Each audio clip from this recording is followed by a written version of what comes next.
Hello friends, and welcome back to our homestead.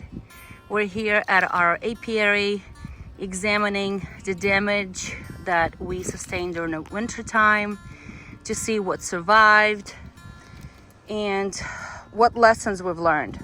So I am still learning beekeeping from my dad, and who's had many years of experience as a beekeeper.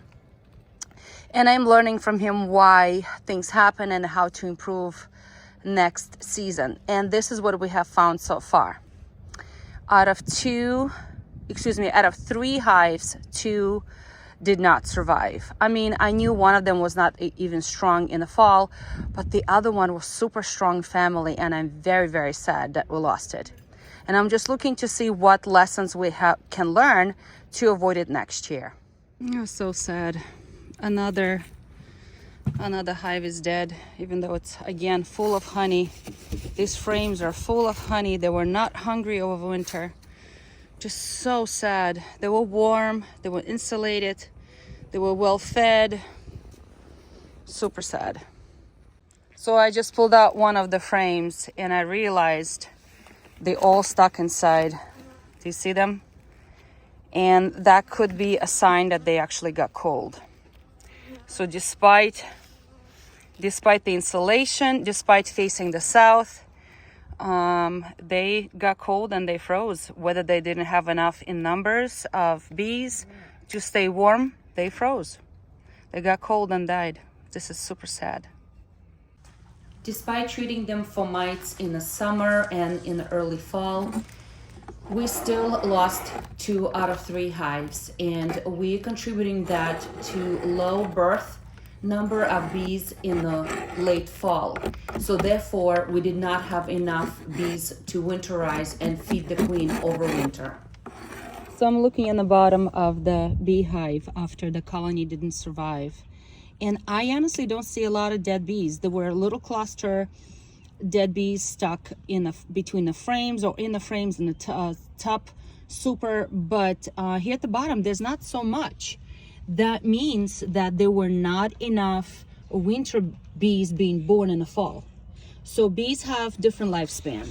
Those bees that are born in the spring and in the summer are designed as working bees, and they live probably about 6 to 8 weeks, and that's it. Where the fall bees that are born in the fall, they can survive 6 to 9 months. But I don't know, maybe the queen did not lay enough in the fall. That's why they didn't survive the winter, at least this hive. So this hive seems to be alive, so I'm gonna check on him.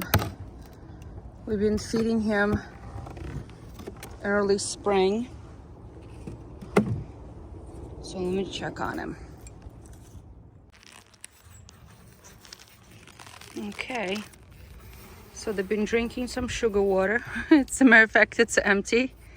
They've been eating sugar patty. Ooh. They've been eating sugar patty.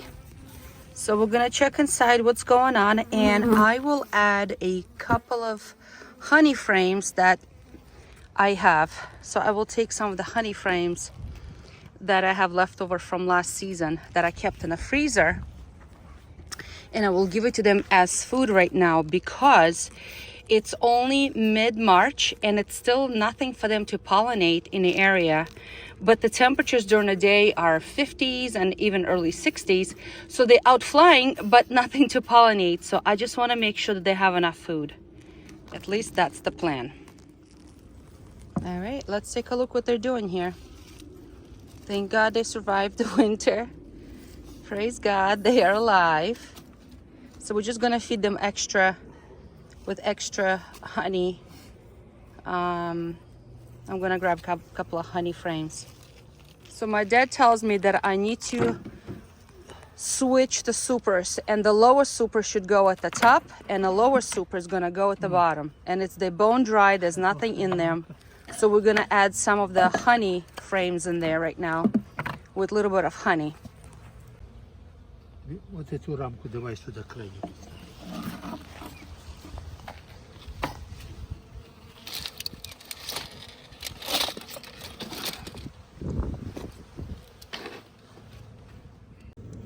They're already full of brood. So that's why we're gonna put them on the top, on the bottom super.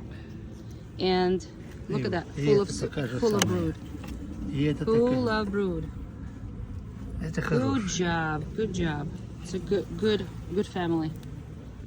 So we're gonna put them on the bottom with a few extra frames of honey on the edges of the super, and I use this little fork to stick it to open it up for them to eat. And we're gonna put see, that's what I'm gonna do here.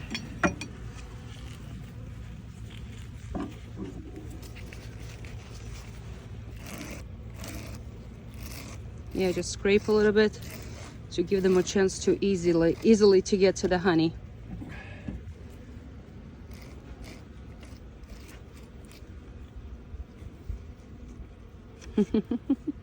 Every little bit for them to eat. All right. Oh. All right, so we're gonna space them out. So we have 2, 4, 6, 8, 9 frames. All right, so the bottom is ready. So now we're going to be putting the top on. The top super. А что ты будешь ставить сверху, папа? А вот поставим, вот надо наставить. So what he's doing now, he's putting a couple of frames in the edges with a little bit of honey. And then the rest of them are gonna go in the middle. So that's gonna be the second super on top.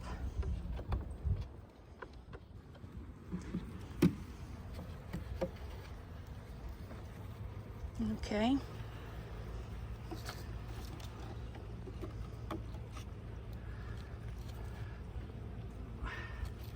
Papa is saving propolis.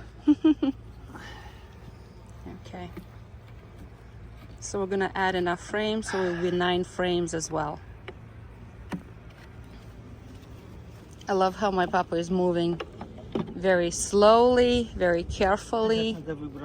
Хорошо. That one is no good, we're gonna throw it away.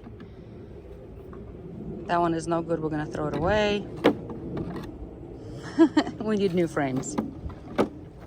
Again, the last frame is gonna be with a little bit of honey.